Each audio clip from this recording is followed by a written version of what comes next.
So to finish up this segment, we gotta cast our minds back and ask, well, why are we interested in the diagonal at all? We've gone to all this work to figure out what it is. What was it supposed to do again? And what it was supposed to do was to help explain what's going on in situations where uniformity does seem to be violated, and yet we nonetheless seem to be able to communicate something. So we're going to go back and see why the answer to that question, and then we're also going to answer a second question, which is, why might it be plausible in the first place at all that what we're doing is asserting the diagonal? So remember, we had a very simple case, so I'm speaking to you. As far as I'm concerned, you could be either Alice or Billy, but I don't know who.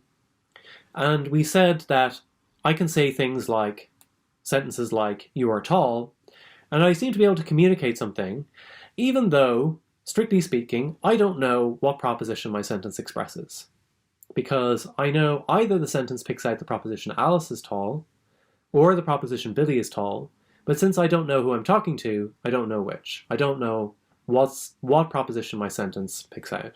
Now we've seen now that the diagonal, roughly speaking, is the proposition that my sentence expresses a true proposition. So my sentence in this situation was a sentence, you are tall. The diagonal is the proposition that my utterance of you are tall expresses a true proposition. Now notice, given the fact that either I'm talking to Alice or I'm talking to Billy, we can say a little bit more about what the diagonal proposition says. Effectively, it's equivalent to the proposition that either I said the proposition that Alice is tall, and Alice is tall, or I said the proposition that Billy is tall, and Billy is tall. That's another way of thinking about what the diagonal proposition is saying in this situation, because the diagonal proposition says, my utterance expresses something true. I know that my utterance expressed one of those two things, so the diagonal says either it expressed the proposition Alice is tall and Alice is tall, or it expresses the proposition Billy is tall and Billy is tall. And notice we can simplify even further, because that proposition basically boils down to the proposition that whoever I'm talking to is tall. And that does seem to be what I'm communicating in a situation where I don't know who my audience is. If I'm talking to you, but I don't know who you are, and I say you are tall, it does seem like what I'm saying is something like, whoever I'm talking to is tall. And that's exactly what the diagonal proposition boils down to in this situation. If you think about what the diagonal proposition says, and you think about the possible meanings my sentence could have, you'll see that in situations like that, saying that I am asserting the diagonal is basically saying that I'm asserting that whoever I'm talking to is tall.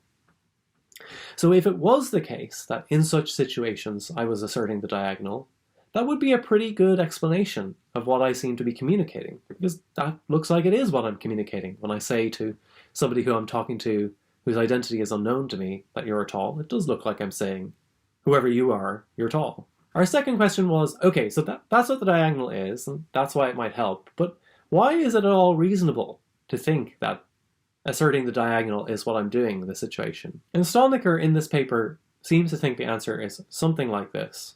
Well, suppose it's known to all of us that uniformity is violated, that I'm saying a sentence that expresses different propositions depending on what world we actually happen to be in.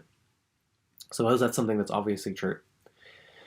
And also suppose that we generally take everyone to be involved in the conversation to be rational. We all assume that we're rational people. So if I know you're rational, then an obvious question arises for me, which is, what do you think you're doing? Because if uniformity is violated, then we know it's not going to be straightforward to just add whatever proposition you expressed to the common ground, because it's not commonly known what proposition you expressed. So how would we go about doing that in the first place? If we don't all know what proposition is being expressed, then how could you be proposing to add that to the common ground, assuming that you're rational? In fact, assuming that you're rational, the answer must be that that isn't what you were trying to do. You weren't trying to add this proposition that we don't collectively know what it is to the common ground. So you might think, we should instead think that you're doing something else. If you're obviously violating uniformity, It can't be that you're proposing to add the proposition that's actually expressed at the common ground, because we wouldn't know how to do that. So you must have something else in mind. You must be trying to do something else, so long as we're able to assume that you're rational. Now notice, as we said, even if we don't know what world we're in, as long as we know what the context set is, we know how to find the diagonal. That's what we did above. We can imagine that all of these people don't in fact know what situation they're in, but they know how to find the diagonal. They can just construct the grid that we saw above and take the diagonal proposition. So as long as you know what context set you're in, the diagonal proposition is always something you know how to find. You always know what the diagonal is. So when you put these two ingredients together, that's why it might start seem more reasonable to think that we're asserting the diagonal. I can't be asserting the proposition that actually my sentence expresses, because we don't know what that is, so how could I be proposing to add that to the common ground? There is this other proposition that corresponds to my sentence, the diagonal. As we saw, we know what the diagonal is, so long as we know what the context set is. I should also say, remember, we also saw that when uniformity is violated, the diagonal is a different proposition from the one my sentence expresses, whatever it is.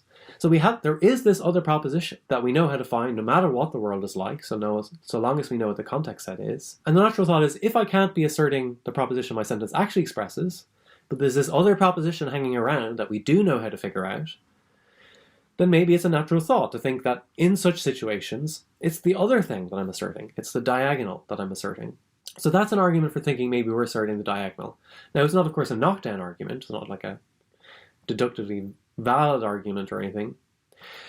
It's just an argument that says, well, if we were asserting the diagonal in certain cases, that would sort of make sense of what's going on when we remember that we're supposed to be rational agents engaging in this cooperative enterprise. Now, that's not the only argument for it.